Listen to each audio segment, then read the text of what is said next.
A lot of the things that stop us is because we don't actually get started. But once you get momentum, like going for a jog, as soon as you put on those shoes and you walk out that front door, that's starting. Mm. And it's always easier once you start.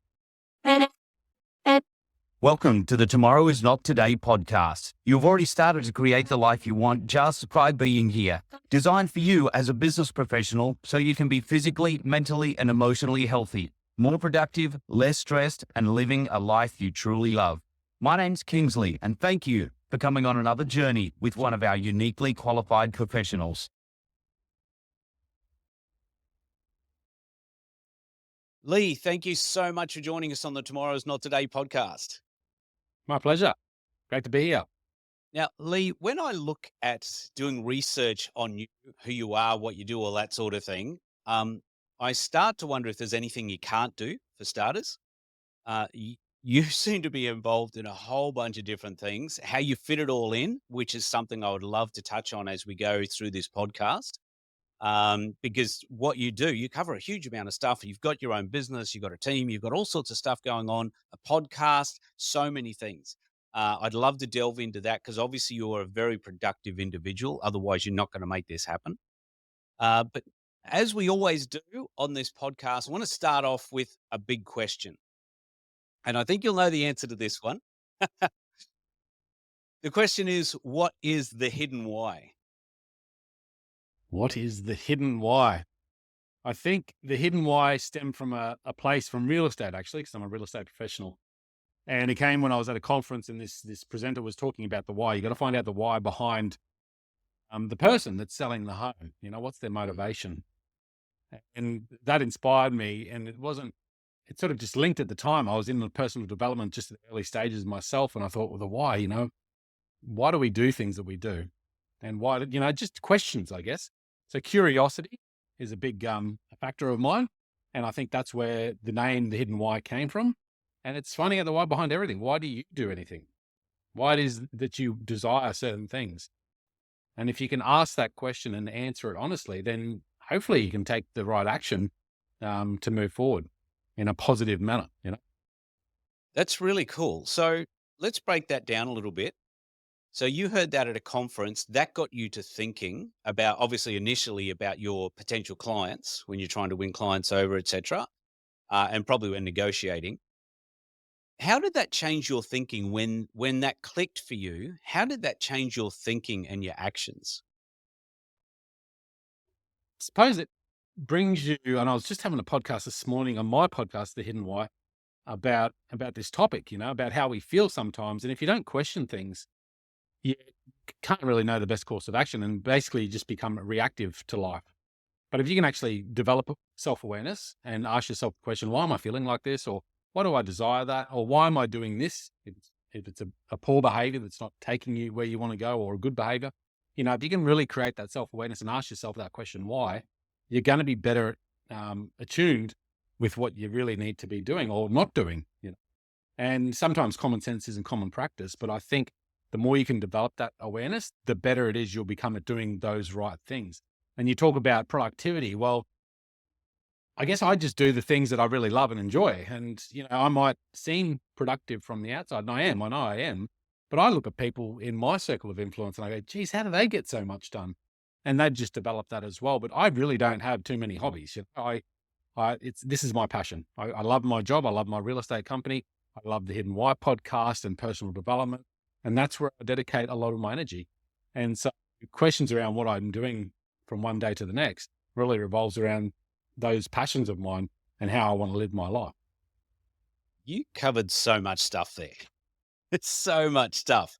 And it's all, to me, what you covered is very bare bones basics. This is what we got to start with and operate everything from. So let's go back to, as I mentioned earlier, you've got a podcast, you've got your own business and your own company. And as you mentioned that, you only do certain things, but it's still a lot to cover with what you do. Give us some hints on how you actually maybe structure your day a little bit so you can fit these things in. Yep, for sure.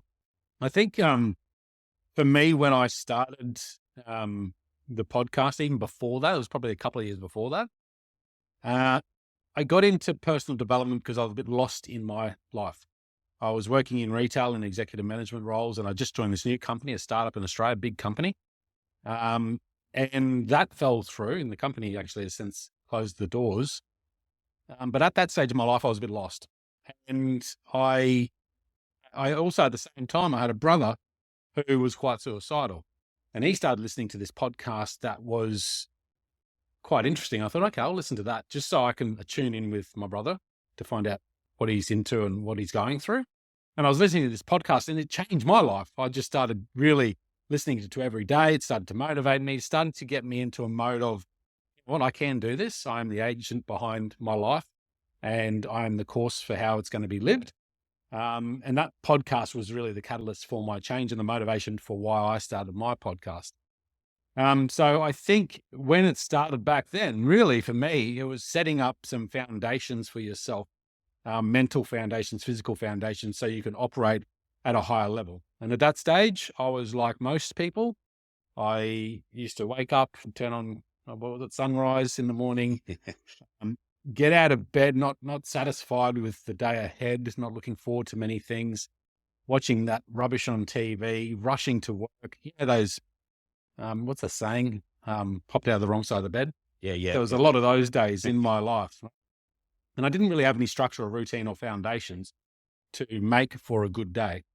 So that's where I started changing. And that came through listening to a lot of podcasts and creating a morning routine. And I think if I could share advice to anyone, if you can start the day well, you're going to finish the day well. 100%. 100%. How you do anything is how you do everything. So, and I talk about this now. I'm running a motivational daily talk generally on my socials. Talked about it the other day, just a reminder to myself every morning when I wake up is just to say, today's going to be a great day, and show gratitude for the opportunity that I get to live this day. And having that, just that reminder, it seems so basic, but it's so powerful. It can set you up for a great day forward, even though I might have major challenges in my day ahead of me or things that I really don't want to deal with or don't want to do. Whatever it is, if I can just tell myself today's going to be great and then focus on stuff that I can look forward to, I can generally finish the day a lot better. And that's like every day, today, yesterday. Some days are better than others, but I can tell you, starting your day off well means you'll end well. Setting up a morning routine is good. And I'll go into an acronym I created, which is called GEM MAPS. I've got to write it down so I can spell it out for you. So GEM MAPS. So when you wake up in the morning, gratitude, I think is really important. To say thanks. And I'm not a religious man, although I think I've become a bit more spiritual along the way. And I really do believe we should show gratitude. And regardless of your situation, there's always something to be grateful for. So every morning when I wake up, I remind myself that thank you for the opportunity. This is going to be a great day. And hey, here's a few thanks. And I also do that when I go to bed at night too. So I think having that practice of gratitude daily is really important, but in the morning, a great way to start. The next thing I think is really important is to do some exercise, and that can be anything. So that's the E in GEM. So starting off with, 5 minutes of stretches or 50-minute jog, whatever you want to do that you enjoy doing, just do that. Because I think when I started out 10, 15 years ago, you'd look around you and go, oh, these guys are doing this, I'm going to do that.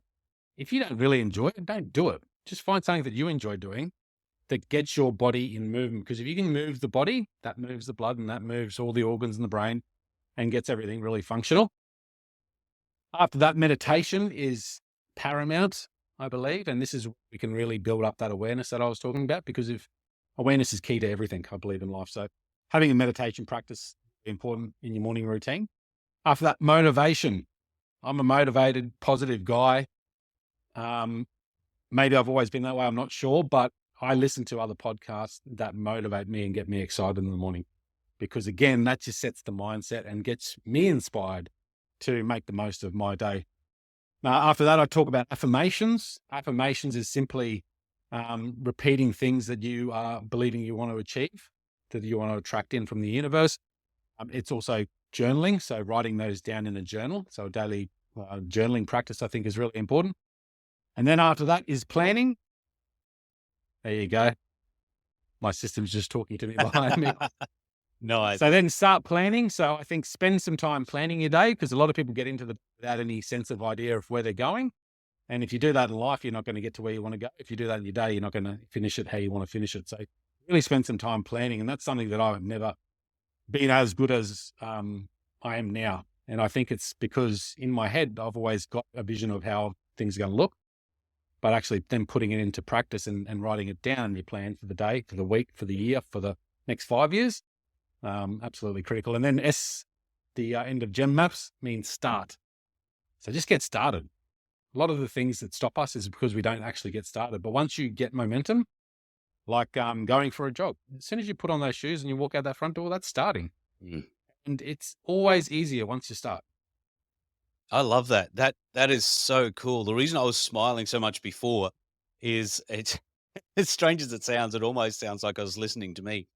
I love, and that's why I wanted you on this podcast, because what you talk about and what you've got and on your podcast, which I would definitely encourage people to go and listen to, the Hidden Why podcast. There is so many gems in that; it's unbelievable. But yeah, it's so good, and that's all it is. If you start your day off, it's very basic. Gem maps. We'll put that in the show notes so people can see it as well. But it's very basic. A lot of people think, oh, it's too hard to put a habit in or a routine or something like that, but it's really not. There's nothing really out of the ordinary there that you talked about that's really difficult to do. No, no. The hardest part is consistency, I think, for a lot of people. Yep. It's easy enough to get up one morning and say thanks, but then do it every morning. Once you get in the routine of anything, it's great. Yeah, that's And when right. you break that routine, it's sometimes hard. Like I still find it hard to get back into it. When I go traveling, we went to a conference recently, and my routine was thrown. I still tried to create that routine in the morning, but it wasn't as solid as I'd like it to be. And then coming back, it's hard to get back into that flow, but not as hard as it used to be. And I think, over the course of, however long a timeline, things become easier and easier. Yeah, absolutely, absolutely. And I think me too. I was away for I think about a week, and my routine was just totally out. And it took me about 3 weeks to get my routine back in. Sorry, 3 days to get my routine back in place again. Because as silly as it sounds, it was really, really hard to put those what had been habits for months and months to get them back operating again. And I think for a lot of people, they kick themselves because, oh, I'm not doing this and I should be doing that and I missed out here, so I won't do it. Every one of us has trouble getting into the routine or redoing it or whatever, or we have a bad day. That's okay. Just go back and do it again. Don't beat yourself up. It's okay. Yeah. And give yourself that, like, I'm very impatient generally. So, um, giving yourself time and Mm. respect that, okay, I've missed a day. That's okay. And someone said to me a long time ago, miss a day. Okay. You can get back up. Miss 2 days. It's going to be harder. Miss 3 days. It's going to be harder. So try not to miss too many days in a row, before you get back into something. Yeah, absolutely. But be kind to yourself too. If you do miss a day, like this morning, my routine wasn't as good because I had to get up early for a coaching session at 5 a.m. So, that changes your routine. So you try and fit things in a different way if you can. But at the same time, I'm not going to beat myself up because I haven't managed to do it. Yeah, 100%. No, and I think that's important for people to realize, because I think a lot of people as well, they watch people who do podcasts and do things like that and go, oh, they've got it all together. I could never be like that. But none of us have it all together. Um, and it's just a matter of, like you said, trying to build in as much as you can, put the consistency in. And there are days that things happen where your routine is going to be out, and that's cool. That's fine. But the regular habit whenever you can. Yeah. And I think the elite performers are the same. They're going to have their bad days. They're going to have those days where things don't go like they want to, but they have more of the good days, which makes them, look a lot more better in the eyes of the outsider. Yes. I recently watched that Federer documentary. Now, talk about a guy that must have some significant routines, Yeah. which created such a good player. But I'm sure he has his bad days too. Oh, 100%. 100%. I was actually listening to a podcast. I think it was an Ed Milet podcast. And he had someone on and interviewing this guy. And he was out there, he was successful, making things happen, getting routines. And they got into the nitty gritties of his story. He's like, you know what? because he come out of severe anxiety and depression and suicidal and everything. He said, almost every day I have to fight that still. I might be doing stuff and it might look good in public, but when I'm by myself, every day, just about, I have to fight myself and overcome this.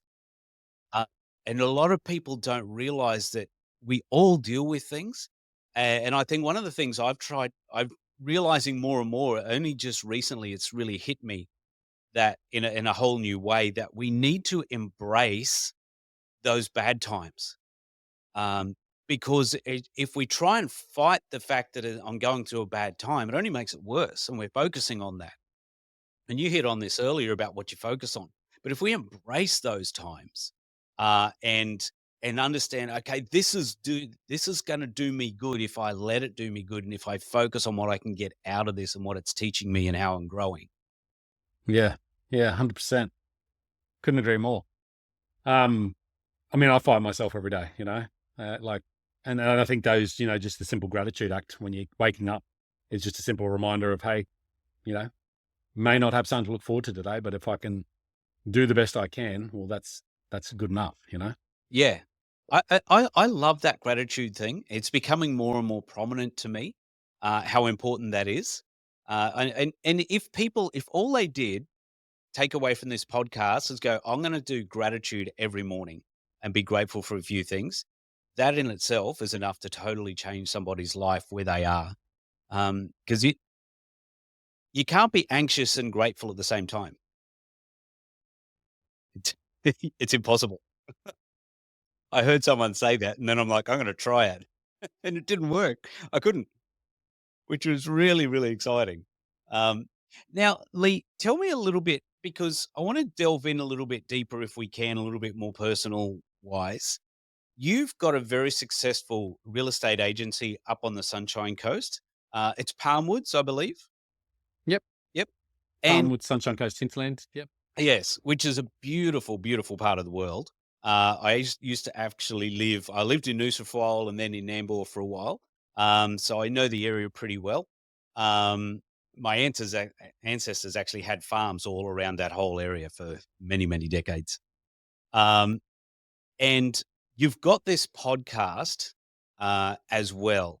Now, running a real estate agency, that's not like a side hustle. That's a full intense job in and of itself.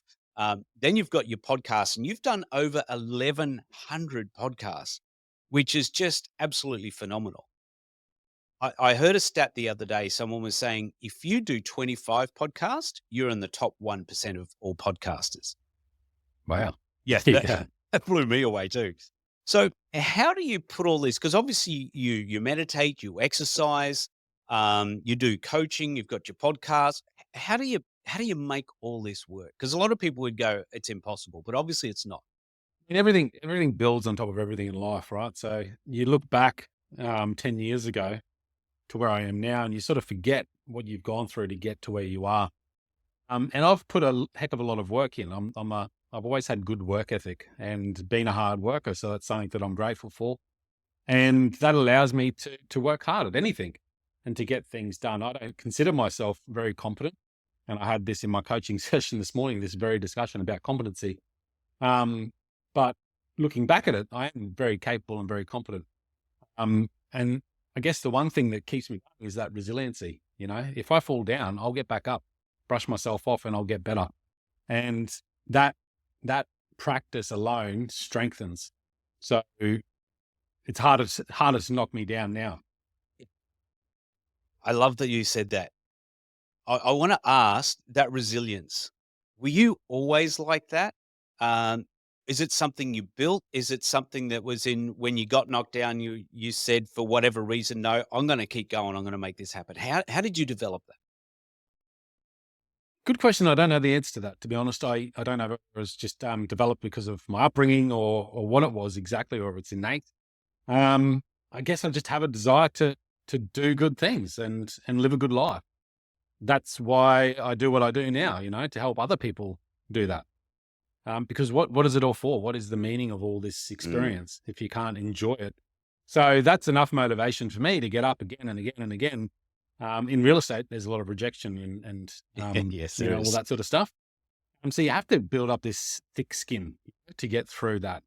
And as you grow a business or grow in success, people will try and cut you down because people don't like seeing that. But you just have to just look beyond that and keep on going, because I generally know in my heart I'm doing the best I can every day for me, and I'm doing it from a genuine spot so that I can help others too. Mm. And deep down, if I know that, I feel good about it. You know, I don't feel at all incongruent with how I behave in life. I have in the past, and I have done things that, you know, are probably not congruent. And that's where you feel that friction, where it's just like, this is uncomfortable. When you feel that uncomfortableness, it usually means that you're doing something incongruent with your values. So now I really, truly try and live by my values and do everything from that point. I less and less care about what others think of me. I mean, it's still important, but I'm not going to let their lives and troubles get in the way of mine. And instead, I'll go out there and try and have an impact positively in other people's lives to help them live life more fully, have more meaning, and find more joy. And if I can do that every day and have that impact in my business through the podcast, then it fills me up with a lot of joy. You know, that's just a part of contribution and giving back. And I think if everyone can get to that level in their life, at whatever that looks like, then they will feel, you know, more fulfilled as well. It's interesting. Like every time you talk, there's so many things you can't. There's not just one or two things that you're saying. There's a lot of great stuff to pick up out of it. One of the big things I picked up there, which is I think something that a lot of people fight with in their own mindset, is you said you go out and you're doing the very best thing for yourself, but at the same time you are congruently doing the very best thing for everybody else at the same time. Um, that can be a little bit of an oxymoron sometimes, or seem to be an oxymoron from time to time. Because you're obviously working for yourself, but you're working just as hard from everybody else. Am I getting that right? Yeah, you could probably be seen as arrogant or selfish when you really try and do the best thing you can for yourself, because you have to set boundaries. And those boundaries to others can sometimes, to others that don't have boundaries, that can seem quite rude. Right? Mm. But if you don't set boundaries, you can't get what you want to get done, if that makes sense. Yep. And I know this because I've got these boundaries and my family notice, you know, but they have learned to go, no, that's when Leigh's working. It's not the best time to, you know, bother him or call him about things. I will put my phone on silent. I will switch it on do not disturb when I need to get things done, because I know those things are important. And I think where you look at it is that if you don't set those boundaries, when you do have time for people, you're not going to be showing up fully with them. Mm. So I can set my boundaries and go, okay, well, 5:00 on a Friday is knock off time. Now we can chat. Now I can spend time with friends and family, and you will get me more fully. But if you try and come to me in the middle of the day when I've got all these tasks to get through, you're not going to get my attention. And that's where, to an outsider, I might seem arrogant, but really it's not. It's so I can show up more fully when I do have the time for you. No, that's really, really good. You've delineated this is work and this is outside of work. And does that help you when you are at work to actually then be clear and focused and get more done? My head's 1,000 miles an hour, so it's hard sometimes to know whether I'm being effective with my time or not. I think, yes, it does. I think a structured schedule really helps you be more productive, definitely. And that's just through knowing this is when I do X, Y, and Z. So every morning I know between 5:30 and 7, it's my morning routine. You can't interrupt me then. My phone doesn't interrupt me then. You know, I never pick up my phone in the morning. It gets picked up when I finish that morning routine. So there's things that you structure into your day so you don't get distracted. Now our society is built nowadays around this attention stealing economy. And if you're not good at controlling your time, you're going to have your attention stolen and your time stolen, and therefore your life stolen away from you. So you won't be able to reach the dreams you want. So you have to become very rigid with that and very disciplined around those boundaries. And so I know that between 9 and 11, that's when I'm calling people for my business. I know after this podcast, for example, I've got a half an hour window before my next phone appointment at 1:30. And then, in that time, I've got 2 tasks to do. So I'm not going to get disturbed by other things in that time. So if you can structure your day, you can get more done. And people have probably researched it anyway, listening to the podcast, but time blocking your schedule, really important. And making sure you set up your environment so you're not getting those distractions, turning off your phone, moving to an environment where there's no items to distract you. Very easy for me to get distracted. And like a lot of people listening to this podcast, if you've got an entrepreneurial sort of mind, there's a lot of shiny things out there. And someone said it in our chat the other day, Kingsley, there's all these shiny things that we want to go after, but you have to get clear about what's most important to you now, to you and your business and your life. Guilty for me, I had a couple of hard years recently because I sort of reached this level where I did work too much. And I sort of was burnt out. I lacked energy. I was overdoing it in every area. And I typically do that. I'll overdo everything. And I got to a point where it affected my marriage and ended my marriage after 15 years. So there's a lot of things that happen then. And this year, my goal has been all about, okay, what can I do now smartly to still be as productive, but also bring back some balance into my life so I can actually enjoy the process more. Because when you're so busy, like I was quite anxious, and I wasn't enjoying the whole process. And I think if you can't enjoy the process, what are we doing? Yeah, exactly. Yeah, that is a big thing. And that what you were saying there about like your morning routines, because a lot of the first time I heard about that, it's like, there's no way on earth are you getting me doing that sort of thing. I'm not going to be putting myself in a box like this. It's too restrictive. It's all of this sort of thing until I finally did it. And then I'm like, you know what? This is actually really freeing. It actually gives you a freedom. You do set yourself up into a great position. But it took me a while to actually do it because I thought the opposite was going to happen. And I think that's the same when I talk to people about their routines. It's a response I quite often get when I'm coaching with people is they can't do it for whatever reason. Did you find it hard to put that in at first? Was it a while to make it a habit? Yeah, it's still happening. Yeah. It really is. Yes, absolutely. And I tried it all. So I listened to everything. I picked up things, and I'm not afraid. I'm very open, and I'm very open to, trying new things. So I would try everything. I've tried all sorts of different meditations over the years. I do one now I'm quite comfortable with. Exercise, I've got certain things that I do because I enjoy doing them more, but that adapts itself as you evolve as well. So yeah, you just got to be open and try new things and find out what works for you, and keep on trying. I've started my journaling practice again more recently, but I've been on and off journaling for many years, to a point where now I'm doing it and I'm just like, there is so much benefit in it, and I really do believe that. So I keep doing it. There was a while where I started to doubt myself, and I started to go, what am I doing this for? I'm just writing down thoughts but it did affect me. By stopping it, I noticed the difference. Yeah, right. Same with meditation. When I started meditation, I had no idea what I was doing. I just heard podcast people talking about it, and I sat on my floor one day and crossed my legs and sat there with my eyes shut, trying to count to 10 and doing that over and over again. Now I do pretty much religiously every morning for 20 minutes to 30 minutes. And it's like second nature. It's actually, meditation now is one thing I don't want to miss. Whereas exercise in the morning, I'm okay to miss it because I can make it up later in the day. But that clarity time in the morning where you're by your thoughts and just can, silence the mind, that's very powerful. Yeah, no, that's awesome. And I think it's good that, again, it's fine to experiment with stuff. Don't think I've got to go to the gym and I've got to do this meditation and I've got to do this, whatever it is.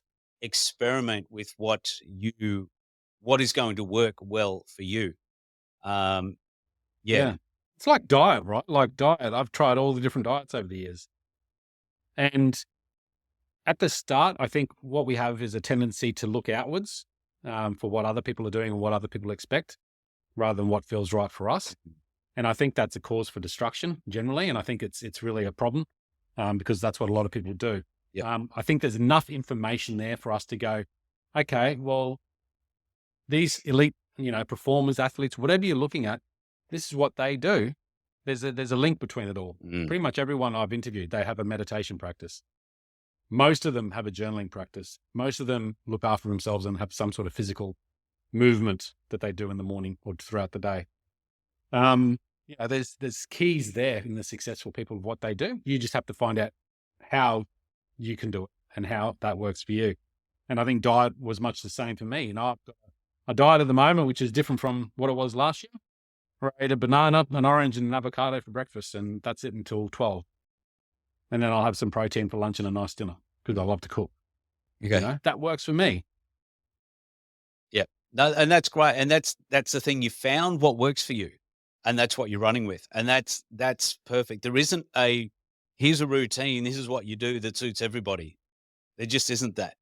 And it is good to experiment and learn from different things, different people. What do they do? Try things here and there. So I'm really glad you said that, because it's a very, I think it's very just those key foundations, right? Like, just as long as you have some physical health exercise routine during the day, as long as you eat well, whatever that looked like to you. Yep. Yeah, The totally. basics are there. You just have to find out what works for you. And I adapted too, Kingsley. I'll go from, I used to jog a lot and I stopped jogging because my knees were, I'm not really a good jogger. Don't have the body for it. But I adapted because I got bored. And if Yep. you get complacent and bored, you have to find something. If you don't have growth in life, if you're not continually improving, you will get complacent and you'll get bored and you will get dissatisfied with everything. Absolutely. And I've come through that realization through my real estate business, where, successful as I've been, I get to a point where I'm just like, bored. What else can I do? And so I constantly, re-evolve my marketing or add something new that's exciting, like doing more video creations for my marketplace. Whatever it is, if you have that constant sense of growth in your life, you're going to feel fulfilled. You're going to feel happy about that, because I think that's what it's all about. I am absolutely loving this. They're just these little basic things that people often don't think about, that are so important to that, because you're right, we do get bored with life, with what's happening. What can you change? What can you learn? What can you do? Like what you were talking about, to change it up, bring the excitement back, because we need to do that for ourselves from time to time, all of us. Tell me a little bit more about your podcast, The Hidden Why. Now, and how you actually set up, like, let's go into the background a little bit. Do you have a set time that you interview the people with this? Do you book them out a little bit and go, okay, I'm going to block that about a time out? Because a lot of people, they look at what other people do and it's like, oh, how am I going to fit it? Where am I going to fit it? So let's have a look at you. You're very successful. You've got your business. You've got your podcast.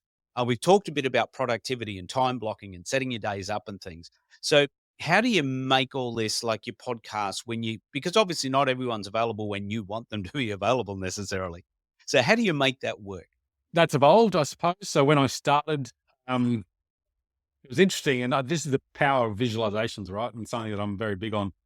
I remember driving in my car one day and I had this in my head, this idea of doing a podcast, and it was constantly there. And one day I was driving from Gold Coast to Sunshine Coast, and I was by myself in the car. And I just got my phone, I pressed the record button, and I just pretended I was doing a podcast with David Wood, who was that first podcaster I started listening to. Mm-hmm. And he was evidently the first guest on my podcast a couple of years later. Wow. So I think, having a visual of where you want to go, what excites you, is really important. Because when you have that strong visual, things do happen, and, it'll change your life. My podcast originally started where I didn't care when I did it. I used to wake up 1 o'clock in the morning, 2 o'clock in the morning to do a podcast with guests. After it evolved, I suppose, and got a little bit more successful, I became more disciplined with my routines. And now on a Friday morning, that's when I dedicate my time to podcasts. Every Friday morning. It's a good time for my business because generally on a Friday morning, it's not as busy. At the start of the week, it's chaotic. So I can dedicate, a half day to The Hidden Why. And that's where I'll schedule guests and bring them in. And I used to fear that I'd miss out on getting some guests in, and maybe you do a few, but I think if people want to be on the podcast, they will make time to fit it in. And maybe they won't schedule it this week. Maybe they'll schedule it for 2 months' time. But generally, people are okay with that. Yeah. So No, that's good. That's how the scheduling started. But at the start, I remember waking up and bleary-eyed at 2 in the morning or whatever it might have been, just to get on and do a podcast with someone, because most of them are based in America. Yeah, yeah. And there is that time difference, because I've had one, I think only one at the moment from America on the podcast, and I had to stay up. We started the podcast, I think, at 10 or 10:30 at night was how we did that. And it's good how you've taken it, and this is what I want to bring is for people who are listening or watching the podcast is, how does it actually evolve? How do I start? Where can I take it to? Because I think we need to be at this perfect place when we start, but you just did it when you could, and then you gain the traction, and then you start adjusting so that it suits you more. And obviously, if you're still getting all these people, like you said, they may miss a few. That's okay, because you're still creating what you want, creating the life you want, and the how you want it to be for yourself. That's going to work. Um, Absolutely. You can, if you want to create a podcast, you can absolutely do it. I think I had a desire to learn, and this is my learning style. Like, I'd much rather sit here and have a chat with you and see what I can take away from it. So that desire for me to bring in guests, like I've had amazing guests on my podcast over the years, from all walks of life. It's been absolutely an incredible journey. And when I started because I had this desire to maybe I could make some money out of this. I probably started for the wrong reasons, but that motivation was the catalyst to me starting. And then after a while, I thought, you know what? I just enjoy this whole learning process and being able to share it back. And very early on, I actually had a guy reach out to me. He may still listen to the podcast today. And he just said, thanks so much. I really enjoy, because I had different segments back then as well, early on. He said, I really enjoy listening to your podcast. It's really helped me a lot. I was suicidal, and now I'm become over that. wow. Having that level of impact, early on for me was just like, okay, well, that's good motivation to keep going. Yeah, absolutely. And the reason why I've kept it going is because what a privilege it is for me to be able to talk to so many wonderful people around the world, selfishly, gather their information. And yes, I'm sharing it back, but sometimes it doesn't feel like that. It feels like it's just me having a conversation with someone and gathering data so I can continue my growth journey. And Yeah. really, that's what it's been about. And that's where it's evolved. So at the start, it was sort of this monetary thing. And then it became I honestly just love it. It's my passion now. I don't work on fancy cars or anything outside.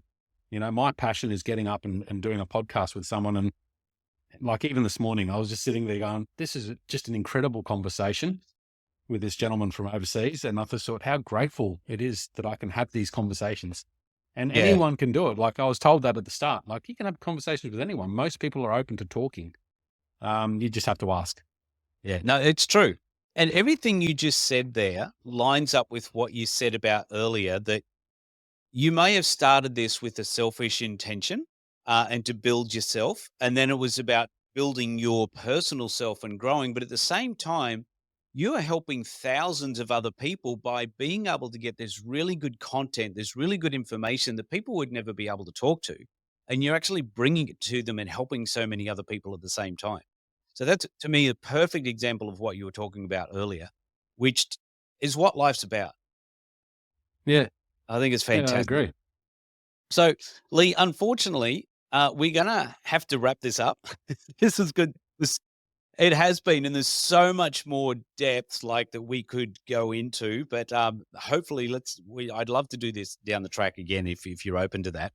Absolutely, mate. Yeah, it'd be awesome. I always ask a couple of questions at the end of these podcasts. We talk, tomorrow is not today, we talk about creating your ultimate tomorrow, whatever that is for you. So to me, if I was to ask you, what is your ultimate tomorrow? More of what I've done so far. More growth, like I don't know where it's going to end up, but my ultimate tomorrow would ideally look like having more impact. I would like to see myself being able to help more people live their life more fully, have more meaning, and find more joy. I think if I can do that at a larger scale, that would be deeply satisfying for me in my life. I love my real estate business, and I want to take that to a level where I'm helping other people have that same level of passion that I do for real estate. So obviously getting in agents and training up agents. So there's two prongs where I want to take my life right now, because I know I can list and sell real estate. I'm quite good at that. I know I can market myself very well. But where I want to evolve to is helping more people be able to do what I've done in the real estate space. But in the growth space, I want to help more people find, that joy for life and to have that growth experience so they can really live and flourish as well. Now that's awesome. And you've proven that you can, if you've got a couple of passions, you can actually do them. If you get yourself organized and clear and focused, you can actually do these things. So the second question then follows on from that is, how do you create your ultimate tomorrow? I think clarity, right? Visualizing where you want to be. Visualization practice is powerful, and I think a big dream. I think the problem with, like if I go back many years and think about some of the dreams I had, and I'll think about it particularly. I had this vision board, right? I got told create a vision board, and I created this vision board, and I put up a picture of a nice car there and this nice home and things like that. And after a few years, I ripped it down and ripped it up, because I realized I was looking out there for these dreams that I wanted to live, and I wasn't looking in with what dreams I want to live. And I think if I can give advice to anyone is stop looking externally for the answers in your life. Look internally, understand your values. And there's plenty of practices where you can actually do value assessments. I did it recently just to reconfirm mine and figure out what it is that you value most in life. And then figure out, where do you want to be, in 3 years' time or 5 years' time? And how will that feel? If you can really focus on doing that, then you can start to work backwards from there, and you can start doing the things that will take you closer to that place of how you want to feel in the future. Because I had a picture of a Jaguar or something in a fancy house. I'm a practical guy. I don't need all that stuff. I really don't. I'm very comfortable. I've got a nice car, admittedly now. But it's more a car that's aligned with what I like to do, like off-roading. So just make sure you're doing it from a space within, because if you live your life externally, you're going to find it harder and harder to keep that momentum. If you live from within and you're really doing things because that's what is going to fulfill you most, you will find yourself doing more and more and being more productive as well. And I had that realization when I went to Japan after working in real estate, quit my retail gig, went into real estate, had a bit of a breakdown, went overseas back to Japan. I lived there for a couple of years, and we literally went there with my family, and we had 3 suitcases, and I got given a house. We had no furniture. We had very basic furniture. I was never the most happiness in my life. And I remember jogging down I was in a rural area of Japan. I was jogging down this road, rice paddies all around me. And I had this flow of freedom running through me going, how great is this? And look what I'm doing. Sometimes we think we need all this stuff to make ourselves happy, but we've actually already got everything we need to be happy. Yeah. And I think when you have that realization, that's from when you're starting to live from within and going, okay, you know what? I've got everything. I just need to live it. That is absolute gold. What a perfect way to end the podcast. That is fantastic. Leigh, thank you. Just absolutely brilliant podcast. Love this and everything you've had to offer, which is just huge stuff. Awesome. So hopefully It's people been can great. take bits away and implement things, because there's a lot of practical things there, and that's what we want. So thank you for joining us on the Tomorrow's Not Today podcast. Pleasure having you. And yeah, I definitely am keen to get you back at some stage, and let's delve into some other things as well, into great depth if we can. That'd be great, Kingsley. It's been a pleasure, and I look forward to connecting with you more soon. Fantastic. Thanks, Leigh. Remember, create the life you want.